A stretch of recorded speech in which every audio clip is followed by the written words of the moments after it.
Wajah Aziz Hendra terpampang dalam sebuah billboard raksasa di Times Square, Manhattan, New York. Hal itu karena ia terpilih sebagai duta Spotify Radar Global mewakili Indonesia sehingga wajahnya pun mendunia. Ditemui di kawasan Jakarta Selatan, Aziz Hendra mengaku sempat berkhayal wajahnya mejeng di luar negeri. Ketika tahu bahwa yang mengkurasi musisi untuk mejeng di kawasan itu adalah Rolling Stone Global, Aziz pun merasa bersyukur.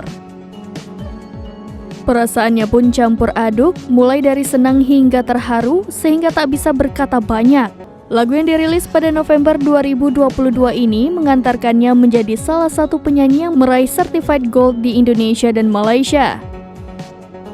Mulanya, lagu Somebody's Pleasure masuk chart viral Indonesia di Spotify sejak Maret 2023. Bukan hanya populer di Indonesia, lagu ini juga populer di Malaysia, dengan masuknya ke chart lagu Malaysia sejak April 2023.